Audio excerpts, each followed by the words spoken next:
Here's the top 8 crazy things we did this year to get out of consumer debt. Now, the way I did it was extremely unconventional. Like, think Dave Ramsey, but to the extreme. All the insane shit that I've done to pay down my loan and my debt. And no, I did not get a higher paying job. I did not get multiple jobs. I was in $60,000 of credit card debt towards the end of 2023. And now fast forward to a year and a half later, I'm down to $15,000 and I'm due to be done with everything in April of next year, which is 2026. Last November, I realized we'd gotten into $25,000 of credit card debt slowly since the pandemic. This past January, we decided we were going to go ape crazy to pay it off in a year. I tell you this because I know better, and debt still happened to me. If you take debt seriously, it'll only be for a season. Here's the top 8 crazy ass things we did this year to get out of consumer debt. Number 8, took a $6,000 distribution from our crypto account to put a major dent into it. I needed that amount to drop below $20,000. Number 7, I sold shoes I don't wear anymore for $10 to $20 and made micropayments.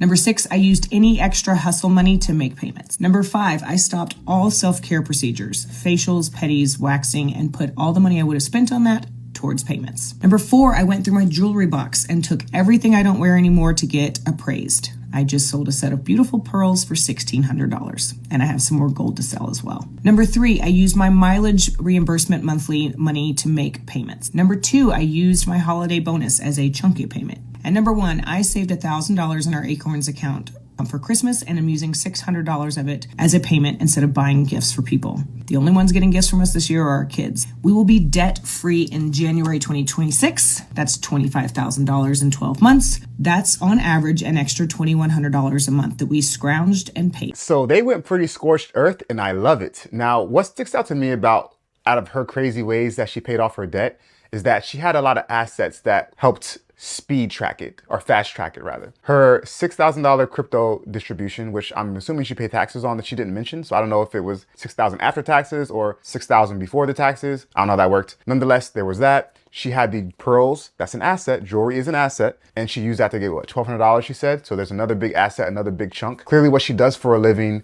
is an asset, right? Some people don't think about it that way, but she got a bonus. That's an asset, another big chunk. So, I think that's a big one. And that's why you hear people in the finance space talk about assets over liabilities. It's not just some fancy thing to say. It has real life application. And this is just an example of it. Now, obviously, I'm sure she's not happy about being in the $25,000 of debt to begin with. But let's say you find yourself in a pickle.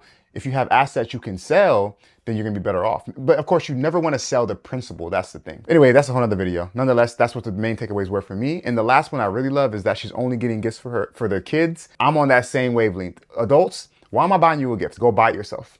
I'm going to get you something you can get yourself. It's not that amazing. You're not gonna be that excited about it. Maybe I sound like a Scrooge, it is what it is. That's another big one. Baby, listen, as of today, September 17th, 2025, I've officially paid off over $100,000 worth of debt. Consumer debt, to be exact. Now, I know some of y'all may be like, $100,000 and you still got more debt left? Answer is yes, sis. We got $16,000 left to pay off, and my goal is to pay it off by my 35th birthday, which is February 10th. Yes, I'm about to turn 35. And I'm trying to thrive and not be in debt. Financial freedom. Amen. So about a year ago, I was convicted to pay off all of my debts. Okay. I was reading Proverbs and it just hit me like a ton of bricks. Be the lender and not the borrower. Live in increase. And it also said along the lines of the lender is the slave to the borrower. So I was super convicted. And the moment that I read that, I was convicted. Well, not the moment, but moments later. Okay. Weeks later, I was convicted.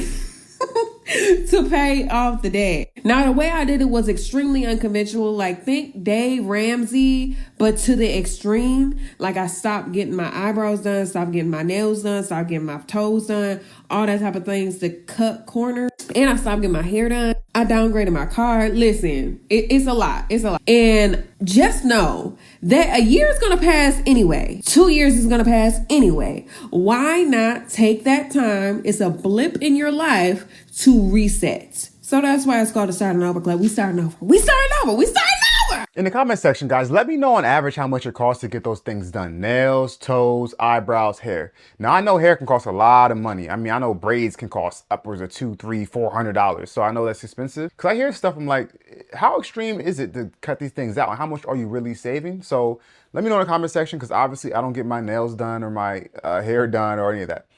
Other thing she said was she downgraded her car. Now we know most Americans, the biggest expense that they waste their money on are cars they can't afford and all these high monthly payments. So I'm happy she did that. She didn't give specifics about it, but that's one big area that I think probably, 50 to 70% of people could probably drastically improve their financial situation if they just downsize, downgrade their car. All the insane shit that I've done to pay down my loan and my debt. I've been getting some questions on what specifically I did. And no, I did not get a higher paying job. I did not get multiple jobs.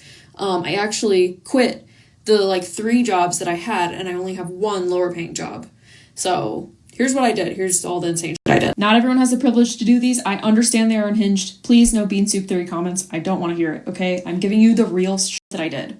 The very first thing that I did that made an immediate difference was cut my grocery bill in quarters. I cut it way down. This is going to take an incredible amount of dedication, especially if you go out to eat ever or if you're not very good at cooking. I recommend that you figure out some really simple meals that are somewhat healthy, and you also are okay with going to multiple grocery stores. If you have a farmer's market that's worth looking into in your area, a lot of people like Aldi.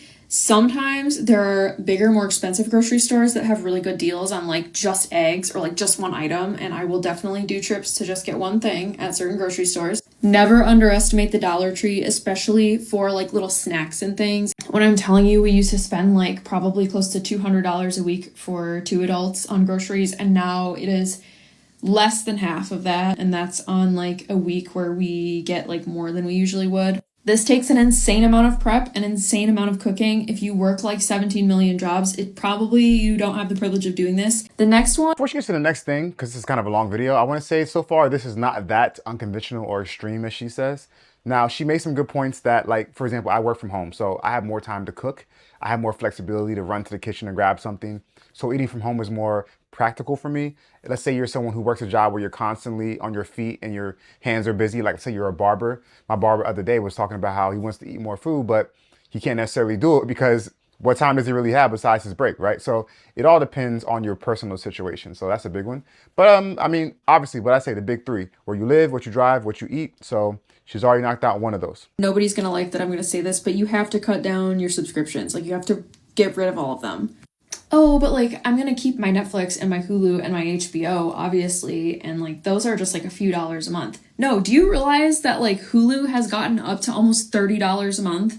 Netflix is $25 a month. Those 2 alone are over $50 a month just for 2 services, and I guarantee you are not watching enough TV. I don't care how high your screen time is. I am not one of those people that just has a million subscriptions and just forgot about all of them. I definitely don't have many subscriptions. I can count on one hand how many I had, but cutting them all in half probably increased my amount of money I'm saving every month by over $100, which is significant when you're trying to pay down debt or save money. There's also just other to do, use your library and read a book or something. The next thing I'm gonna say people might not really like either, but when you're broke or when you're paying off debt, it's okay to say no to experiences. The amount of people I have seen or known in my lifetime who are I'm so broke, but I have to go to all these concerts.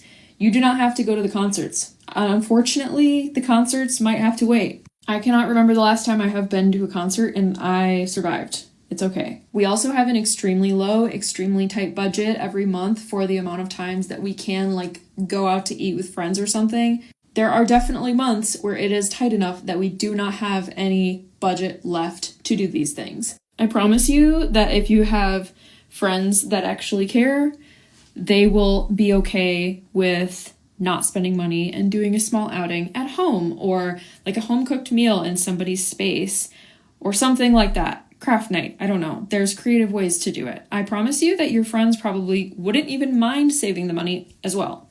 Another thing I'm doing is I am not donating anything. I am selling everything that I would have donated. My rule is that I list everything online for sale first for 30 days, and if it doesn't sell after I drop the price a couple of times, then I'm allowed to donate it. I know that donating stuff is important. I know that it's better for the environment and all that. But when you're a person who could use the money, there is no shame in selling everything that you can. And I promise you, you'll be surprised how much stuff actually will sell. Sometimes there is old skincare products that I haven't ever opened or random things, soaps, clothing that's unbranded, and it will end up selling. Maybe not for a ton of money, but it does add up. And it can be like another 50 or $100 a month. Even it's like, I don't even try basically, and it sells. So if you haven't thought of that. If you're like me and when it hits a certain time of night, you just start feeling really spendy and you just want to buy something because you want to feel something, I'm ashamed, but I'm saying it. I like to actually replace that feeling of purchasing with a similar like dopamine high from making a payment on my loans. Anytime that I notice myself going onto a website, start shopping, start browsing, putting things in my cart, instead of allowing myself to save the cart and look at it later and risk purchasing something, I will calculate the amount of money in the total of the cart. And if I was at any point considering spending it, could afford to spend it, or like had enough money or was at risk of, I would put that money straight towards my loan paying off or my debt payoff. Oh, I just had a hard day and I want a little sweet treat. Well, I can have a treat of the dopamine hit of paying down my debt a little more. I promise you that if you start doing this more regularly, it actually does rewire your brain enough to feel like a reward. And I genuinely come home from a hard day being excited to like pay down debt. And I don't know when it happened, but it's working. None of what she said was really that unhinged at all. Cutting out subscriptions, very much not unhinged. Cutting down on experiences or saying no to experiences and eating out and stuff like that, very much not unhinged, especially for a short period of time. And then the last thing she said about replacing the money you would spend on a night impulse buy with instead of paying down some of your debt. While that's a great gamification and a great strategy to use that I would suggest a lot of people that are trying to pay down debt use, again, not unhinged. So I don't know why she thinks she's doing things that are so extreme. To me, nothing of what she said is extreme at all, but there's some good advice in there nonetheless. I was in $60,000 of credit card debt towards the end of 2023, and now fast forward to a year and a half later, I'm down to $15,000 and I'm due to be done with everything in April of next year, which is 2026. Okay, so the first thing that I did was I wrote down every single bill and subscription, every single expense that I have into the Notes app, into my phone, and then I wrote down like all the due dates for everything. So since I only had one job at the time, I only had 2 paychecks a month. So I put paycheck 1, paycheck 2. It kind of plugged in how much I can pay per paycheck and also have enough extra money for me to have food, grocery shopping, whatever it is that I need for the home and things like that. After that is looking at all the things that I do have as subscriptions and cut anything out that's not necessary. So any subscriptions I just don't use or anything that I just feel like it's just adding up and I just don't need, I cut it out, at least temporarily. And also I stopped eating out, going out to lunches, going out to dinner. Like that was the hardest thing last year, was just not to do all those things. Those are my favorite things to do. So I literally had to tell all my friends, don't invite me anywhere because I am trying to pay off this debt. I want to get rid of this and not traveling. So last year was definitely a hustle. So far, like the other person, none of these are extreme. None of these are extreme at all. She has a budget that's not extreme whatsoever. She stopped going out to eat. Not extreme whatsoever. Cutting out subscriptions, not extreme whatsoever. Let's continue. I also started selling some of my designer pieces. I just knew I will get it back when I'm worthy of it in the future. So I sold my Chanel bag. That was one of the things that I sold. I was very sad to let go of, but it paid off one whole credit card with that. After that, I wanted to make sure I had a little bit of cushion in my savings because I had zero. I've always had a terrible relationship with money where, like, as an entrepreneur, you don't have consistency in income every month. So there'll be low months where I wouldn't make much. So I would use my credit cards. And then those high months, I use whatever I made and I paid off my whole entire card. But then what happened is I'll have no cash left because I used it to pay off my card. And there I go to use my card again. And then there was twice where I took out a loan to pay off all of my credit cards, have a clean slate, but then I'll use my credit cards again because, again, I just didn't know how to use a credit card. So I wanted to make sure I had a little bit of cushion. I put like $2,000-$3,000 in savings. I was able to do that first, and then I started focusing on paying down my debt. The next thing I needed to tackle was make some extra money because the money I had coming in, now I'm working from home for a company, so I now had a set salary, but it was just enough to pay like my bills. Living in LA is super expensive, so I barely had enough to like put extra in. So my best friend started doing Rover, which is dog sitting, dog walking, and she started making some good money in New York. So I'm like, you know what? Let me see what this is about. So I downloaded Rover, and within the first week, I got my first clients, and she is still my client to this day. It's been a year. I love her. I love the dog. I have so many clients now that has built over time, just that constantly just book me all the time, and it's just a steady like $2,000 to $3,000 extra a month. And last month has been the highest I ever made, which was close to $5,000. Like, I don't know what happened in July. I don't know if people were just going on vacation before school. The extra money that you could make on Rover is crazy. So that has really saved my life. Like, I've been able to pay down all of my credit cards. Right now, I'm on the last thing that I'm having to pay off is like a loan that I have. So like a set loan that's due to be done in April. But other than that, all of my actual credit cards are paid off. So again, like the last person, I'm gonna say it again. These things are not extreme. So essentially she said emergency fund and she got a side hustle. That's great. She's making good money too with a side hustle. Let's not get me wrong. Don't get me wrong about that. That's a beautiful thing. Maybe it's extreme if you work a ton of hours. Instead of 40 hours per week, you work 120 hours. But aside from that, not extreme at all. So the first one was extreme. This one, or these last two, not so much, but still a lot of good nuggets to take from it. A lot of good things as far as mindsets involved. So we can draw from that and apply that to our own lives. But as far as things being super extreme, cutting down subscriptions, getting a side hustle, getting a budget, an emergency fund are just very basic things that we should we should all be doing. All right, guys, with that being said, thanks for sticking around this far in the video. I really appreciate it. If you got any value from it, feel free to like and subscribe if you feel so too inclined. And until next time, make smart financial decisions.